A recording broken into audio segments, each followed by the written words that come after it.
Assalamualaikum warahmatullahi wabarakatuh. Perkenalkan, nama saya Rahman Ilham dari kelas 1B Prodi Akuntansi Bisnis Digital dengan NPM 25752060. Di video kali ini, saya akan menjelaskan salah satu fakta tentang sejarah ekonomi yang harus diketahui pada masa pemerintahan Presiden Republik Indonesia yang ketiga, yakni Bapak Bakhtiar Yusuf Habibie. Pada tanggal 21 Mei 1998, B.J. Habibie dilantik sebagai Presiden Republik Indonesia yang ketiga, menggantikan Bapak Soeharto. Pada saat itu, NKRI sedang kacau, rupiah benar-benar hancur, yang dari 2.400 US dollar setahun sebelumnya menjadi 16.000 US dollar. Banyak bank tumbang pada saat itu, harga kebutuhan pokok yang melonjak, investor kabur.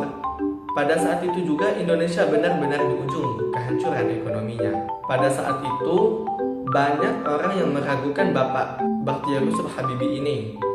Dunia menganggap Pak Habibie hanya sebagai teknokrat, bukan sebagai pemimpin politik.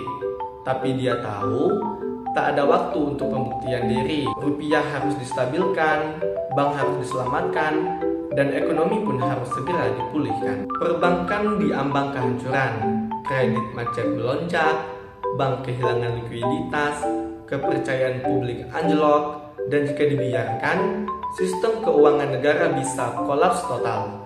Pak Habibie pada saat itu mengambil langkah yang sangat drastis, yakni dengan membentuk BPPN atau Badan Penyihatan Perbankan Nasional, menutup 16 bank bermasalah, mengambil alih 7 bank besar yang hampir bangkrut, menggabungkan 4 bank BUMN menjadi bank mandiri. Lalu, mengapa 4 bank BUMN ini digabung menjadi bank mandiri?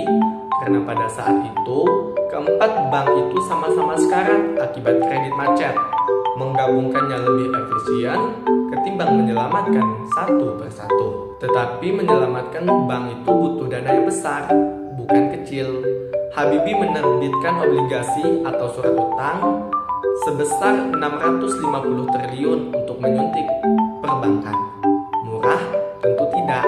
Mahal? Pasti. Tapi tanpa ini, sistem perbankan akan lumpuh pada saat itu. Sementara itu, rupiah masih anjlok. Habibie membuat keputusan besar, yakni menjadikan Bank Indonesia independen lewat Undang-Undang Nomor 23 Tahun 1999, membiarkan Bank Indonesia bertindak tanpa campur tangan pemerintah. Bank Indonesia pada saat itu langsung ambil langkah cukup ekstrim, yakni menaikkan suku bunga SBI sehingga 70%. Lalu hasilnya apa? Rupiah mulai menguat, inflasi terkendali, investor yang awalnya kabur itu kembali lagi. Namun itu ada efek sampingnya, yakni suku bunga tinggi bikin dunia usaha kesulitan, pinjaman jadi mahal, bisnis sulit berkembang, dan pengangguran pun semakin meningkat. Tapi ini harga yang harus dibayar untuk menyelamatkan ekonomi pada saat itu. Lalu pada saat itu juga ada satu dilema besar, yakni IMF mau membantu Indonesia, tetapi dengan syarat industri pesawat harus dihentikan. Menurut Pak Habibie, ini bukan sekedar bisnis. Pesawat N250 adalah cita-cita hidupnya. Di bawah kepemimpinannya, IPTN sukses membuat pesawat terbang tanpa bantuan asing. N250 bukan cuma besi terbang, bukan cuma pesawat biasa, namun merupakan simbol kebangkitan teknologi negara Republik Indonesia. Tapi saat jadi presiden, dia dihadapkan pada pilihan pahit, yakni menyelamatkan ekonomi bangsa atau menyelamatkan IPTN. Jika dia melawan IMF, dana bantuan bisa dicabut, rupiah bisa makin hancur, negara pun bisa semakin bangkrut. Namun di satu sisi juga dia bisa mempertahankan IPTN. Di sisi lain juga 200 juta rakyat Indonesia butuh keekonomian stabil. Dia akhirnya mengalah, IMF pun menang, N250 pun dihentikan. Lalu dampaknya apa?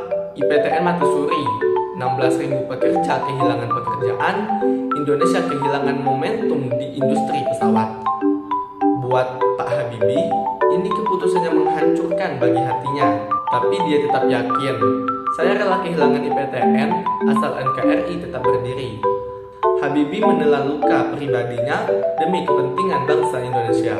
Saat Habibie lengser pada tahun 1999, rupiah menguat ke 7.000 sampai 8.000 per US dollar, bank kembali beroperasi normal, ekonomi pun mulai stabil. Banyak yang menganggap Pak Habibie hanya pemimpin transisi, tapi tanpa langkah-langkahnya, Indonesia mungkin tak akan bertahan dari krisis.